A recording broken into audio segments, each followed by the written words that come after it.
Good evening. I am Adibare Ejibakide, the evening news.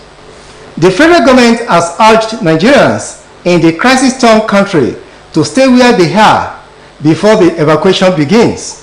Foreign Affairs Minister Geoffrey Onyema gave the advice while speaking to newsmen, saying Nigerian government is trying to get approval from the Sudanese government to undertake the long convoy journey and for them to provide the needed security. The minister disclosed that over 5,500 Nigerians are awaiting evacuation in the war-torn Sudan. He also hinted that out of the number, 80% of them are students, adding that some countries had only evacuated their diplomatic staff and not all of their citizens, as speculated in some quarters. The National Emergency Management Agency, NEMA, has confirmed plans to evacuate over 2,000 Nigerians in crisis-hit Sudan tomorrow. The agency's director, Special Duties, Onimode Bandele, gave the confirmation while speaking with newsmen in Abuja.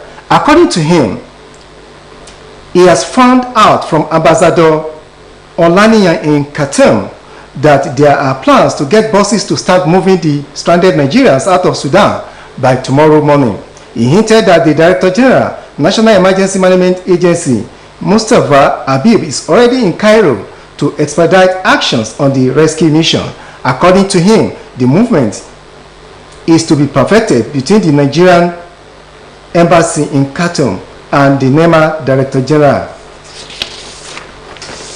A private airline in Nigeria has disclosed its readiness to evacuate stranded Nigerians in Sudan, Northeast Africa, for free if the federal government can get them to a safe and secure airport in any of the neighboring countries bordering Sudan. This is disclosed in a statement today by the chairman and chief executive officer of the airline, Mr. Ale Onyema, noting that Nigerian students and others stranded in the war-racked nation have urgent needs of help.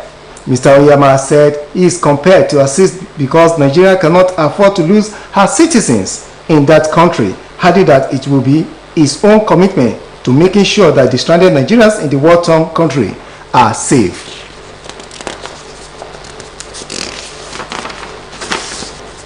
The National Youth Service Corps has asked married female prospective corps members posted to states other than the one their husbands reside to request redeployment. This is disclosed by the scheme today via its Twitter handle, adding that until eligible participants of the scheme are sworn in the various camps they are deployed to, they are referred to as PCMs.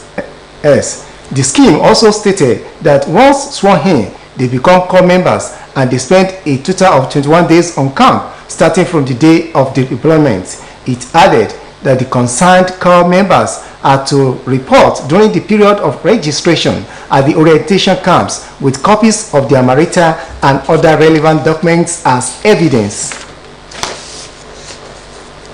The first civilian governor of Osun State, late Alhaji Isiaka Adeleke, who was a brother to the incumbent governor, Senator Ademola Adeleke, has been described as the messiah of the southwest zone of Nigeria. The state Director of Administration of the ruling People's Democratic Party, Alhaji Dikrulai Mustafa, gave the description while speaking on Osbc TV Current Affairs program, Newsmaker. The dynasty started from the father. You know that the father is a former senator of the Federal Republic of Nigeria, and he brought up his children in a godly and a good manner.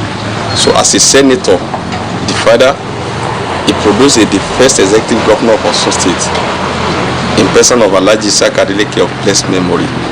He was a senator too. Then look at his brother. His brother is a senator too, and is now a governor. It's very rare. The dynasty have been very, very wonderfully doing good well. They are messiah in Osun State. Immediately they came into politics, the politics of Osun just changed. That is why Isiaka is called Serubawan.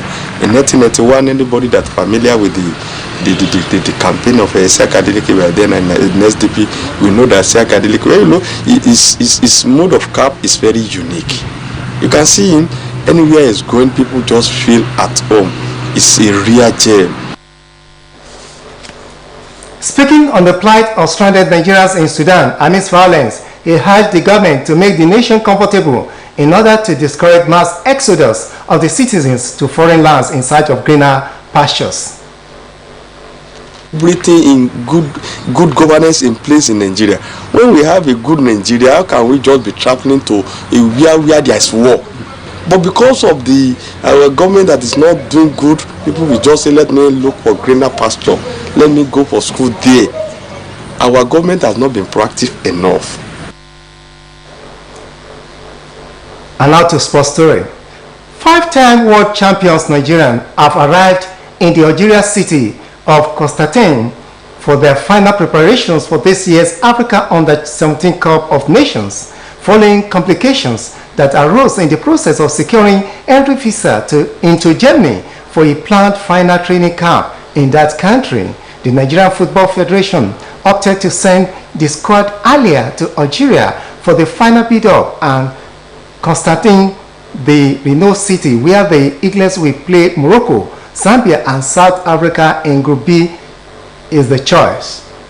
The walls of FIFA Cadet World Cup winning captain Uduka Ngbade sweat all before them to win the WAVO B Under-17 Championship in Ghana 10 months ago, and have put on display tremendous firepower in their preparations for the continental showpiece. Another foreign story. Shahabudin Chupu, a retired judge, has been sworn in as the new president of Bangladesh for a 5-year term, replacing Abdul Hamid. Report says Parliamentary Speaker Shirin Shamin Churi today administered the oath of office to Shahabudin, the 22nd president of the South Asian Republic, at the